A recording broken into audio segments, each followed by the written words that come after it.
اذ قال یوسف لأبیہ یا ابت انی رأیت 11 کوكبا والشمس والقمر رأیتهم لی ساجدین۔ یوسف علیہ السلام نے اپنے والد سے کہا کہ ابا جان، میں نے خواب میں 11 ستارے، سورج اور چاند کو دیکھا ہے، اور یہ دیکھا ہے کہ وہ مجھے سجدہ کر رہے ہیں۔ یہ حضرت یوسف علیہ السلام کا خواب تھا، جس کی تعبیر کے متعلق حضرت عبداللہ بن عباس رضی اللہ عنہما نے فرمایا کہ 11 ستاروں سے مراد حضرت یوسف علیہ السلام کے 11 بھائی، اور سورج اور چاند سے مراد یوسف علیہ السلام کے والدین تھے، یعنی ماں باپ تھے۔ علامہ قرطبی رحمۃ اللہ علیہ نے فرمایا کہ یوسف علیہ السلام کی والدہ اگرچہ اس واقعے سے پہلے وفات پا چکی تھی، مگر ان کی خالہ والد ماجد کے نکاح میں آ گئی تھی۔ خالہ خود بھی ماں کے قائم مقام سمجھی جاتی ہے، خصوصاً جب کہ وہ والد کی زوجیت میں آ جائے تو عرفاً اس کو ماں ہی کہا جائے گا۔ اس آیت میں چند مسائل قابل غور ہے۔ سب سے پہلے خواب کی حقیقت اور اس سے معلوم ہونے والے واقعات اور اخبار کا کیا درجہ اور مقام ہے، اس کو سمجھیے۔ خواب کی حقیقت کے بارے میں تفسیر مظہری میں قاضی ثناء اللہ پانی پتی نور اللہ منقدہ نے فرمایا کہ حقیقت خواب کی یہ ہے کہ نفس انسان جس وقت نیند یا بے ہوشی کے سبب ظاہر بدن کی تدبیر سے فارغ ہو جاتا ہے تو اس کو اس کی قوت خیالیہ کی راہ سے کچھ صورتیں دکھائی دیتی ہے، اسی کا نام خواب ہے۔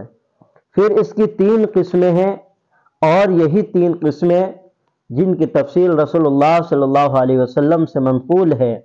آپ صلی اللہ علیہ وسلم نے فرمایا کہ خواب کی 3 قسمیں ہیں۔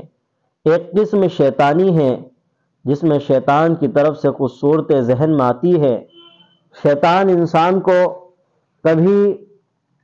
کبھی خوش کرنے والے اور کبھی ڈرانے والے تصورات اور واقعات اور صورتیں انسان کے ذہن میں ڈالتا ہے۔ اور دوسری قسم وہ ہے جو آدمی اپنی بیداری میں دیکھتا رہتا ہے، وہی صورت خواب میں سامنے آ جاتی ہے۔ یہ 2 قسم ایسی ہے جن کی کوئی تعبیر نہیں ہے، بالکل بیکار ہے۔ تیسری قسم جو صحیح اور حق ہے وہ اللہ تعالیٰ کی طرف سے ایک قسم کا الہام ہے جو اپنے بندوں کو متنبہ کرنے یا خوشخبری دینے کے لیے کیا جاتا ہے۔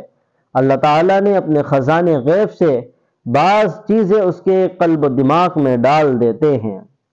خواب کی تحقیق صوفیہ کرام کے بیان کے مطابق یہ ہے کہ عالم میں جتنی چیزیں وجود میں آنے والی ہیں، اس وجود سے پہلے ہر چیز کی ایک خاص شکل عالم مثالی میں ہوتی ہے، اور اس عالم مثالی میں جس طرح جواہر اور حقائق ثابتہ کی صورتیں اور شکلیں ہوتی ہیں، اسی طرح معانی اور اعراض کی بھی خاص شکلیں ہوتی ہیں۔ خواب میں جب نفس انسانی ظاہر بدن کی تدبیر سے فارغ ہوتا ہے تو بعض اوقات اس کا تعلق عالم مثال سے ہو جاتا ہے، اور وہاں کائنات کی شکلیں جو موجود ہیں وہ انسان کو نظر آ جاتی ہیں۔ اسی کو خواب کہتے ہیں۔ انبیاء علیہ السلام کے خواب جتنے بھی ہوتے ہیں، تمام کے تمام خواب وحی کا درجہ رکھتے ہیں۔ عام مسلمانوں کے خواب میں ہر طرح کے احتمال رہتے ہیں، اس لیے وہ کسی کے لیے حجت اور دلیل نہیں ہوتے۔ ان کے خوابوں میں بعض اوقات طبعی اور نفسانی صورتوں کی ملاوٹ ہو جاتی ہے، بعض اوقات گناہوں کی ظلمت اور کدورت صحیح خواب پر چھا کر انسان کے خواب کو ناقابل اعتماد بنا دیتی ہے، بعض اوقات تعبیر صحیح سمجھ میں نہیں آتی۔ تو ایک بات تو یہ معلوم ہوئی کہ انبیاء علیہ السلام کے جو خواب ہوتے ہیں وہ وحی کا درجہ رکھتے ہیں اور وہ خواب صحیح ہوتے ہیں۔ عام مسلمانوں کے خواب میں ہر طرح کے احتمال رہتے ہیں، اس لیے عام مسلمانوں کے خواب کسی کے لیے حجت اور دلیل نہیں ہوتے۔ اور قرآن و حدیث سے یہ بات بھی ثابت ہے کہ سچے خواب بعض اوقات کافر اور فاسق کو بھی آ جاتے ہیں، جیسے کہ سورہ یوسف ہی میں حضرت یوسف علیہ السلام کے جیل کے 2 ساتھیوں نے خواب معلوم کیا، یوسف علیہ السلام نے اس کی تعبیر دی تو ان کا خواب سچا ہوا۔ اسی طرح بادشاہ مصر کا خواب اور یوسف علیہ السلام کا اس کی تعبیر دینا اور پھر اس کا سچا ہونا قرآن میں مذکور ہے، حالانکہ یہ تینوں مسلمان نہیں تھے۔ حدیث میں کسرا کا خواب مذکور ہے جو اس نے رسول اللہ صلی اللہ علیہ وسلم کی بعثت کے متعلق دیکھا تھا، وہ خواب صحیح ہوا، حالانکہ کسرا مسلمان نہیں تھا۔ رسول اللہ صلی اللہ علیہ وسلم کی پھوپھی عاتقہ نے بحالت کفر آپ صلی اللہ علیہ وسلم کے بارے میں سچا خواب دیکھا تھا، حالانکہ اس وقت وہ مسلمان نہیں تھی۔ اور کافر بادشاہ بخت نصر نے ایک خواب دیکھا تھا جس خواب کو دیکھنے کے بعد وہ بھول گیا تھا۔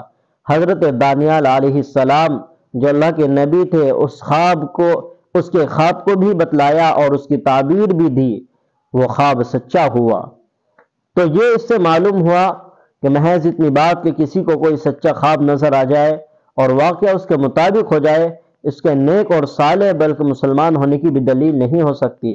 ہاں یہ صحیح ہے کہ عام عادت اللہ یہی ہے کہ سچے اور نیک لوگوں کے خواب عموماً سچے ہوتے ہیں، فساق اور فجار کے عموماً حدیث النفس یا تسویل شیطانی کی قسم باطل سے ہوا کرتے ہیں، مگر کبھی اس کے خلاف بھی ہو جاتا ہے۔